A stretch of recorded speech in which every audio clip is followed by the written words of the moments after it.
तर माझ्या घरामध्ये ना पालेभाज्या म्हटलं की एकाचं तोंड इकडे एकाचं तोंड तिकडे. त्यांचे तोंड बघितले ना मलाच असं वाटतं की यार नकोच. तर आजचा प्लॅन होता मस्त पालकचा गरगट्टा बनवायचा होता आणि ज्वारीच्या भाकरी. पण पालक बनणारे म्हटल्यावर कोणीच तयार झालं नाही. मग मी काय ठरवलं, खिचडी बनवायची. आता पालक खायचा नाही तर खिचडीच बनवावी लागेल. तर इथे मस्त मी कुकर ठेवला, त्याच्यामध्ये तेल टाकलं, जिरे मोहरीची मस्त फोडणी केली, एक बारीक चिरलेला कांदा ॲड केला आणि हिरव्या मिरच्या आणि कढीपत्ता टाकला. इथे वाटणमध्ये मी थोडेसे जिरे, कोथिंबीर आणि अद्रक लसूण मी ठेचून टाकलेलं आहे. आता हे मस्त आपल्याला परतून घ्यायचं आहे आणि ह्याच्यामध्ये एक मोठ्या साईजचा टोमॅटो आहे, तो थोडासा आपल्याला मोठे मोठे त्याचे तुकडे करायचे आहेत, तेही छान परतून घ्यायचे आहेत. आणि आता ह्याच्यामध्ये आपण करूया मसाले. तर आपले घरगुती जेही मसाले आहेत ते ॲड करून घ्यायचं आहे. मी इथे हळद, लाल तिखट, काळा मसाला, धनिया पावडर असे सर्व मसाले मी करून घेतलेले आहेत. आता हेही आपल्याला एकजीव करून घ्यायचं आहे.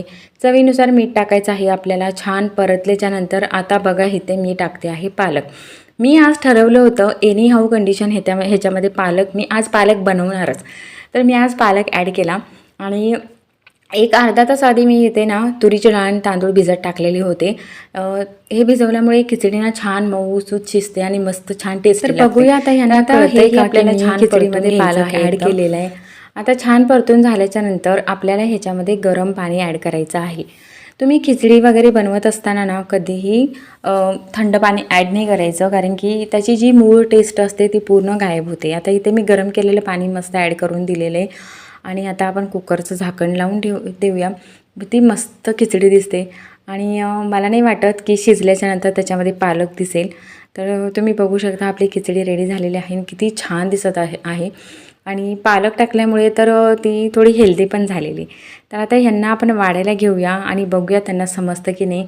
ॲक्च्युली ते हुशारच असतात, त्यांना समजूनच जाईल, पण इतकं काही जाणवत नाही. तर मी मस्त प्लेटमध्ये खिचडी वाळून घेतली, सोबत दही ठेवलं, इथे मिरचीचं लोणचं आहे आणि खुरसणीची चटणी. आता हे सर्व असल्यामुळे त्यांना काही फरक नाही पडणार. पण बघा, मला आज खाऊ घालायचं होतं त्यांना पालक, तर मी खाऊ घातलाच त्यांना. आणि कसं आहे ना, पालेभाज्या खाल्ल्याच पाहिजे, आपल्या शरीरासाठी त्या चांगल्या असतात.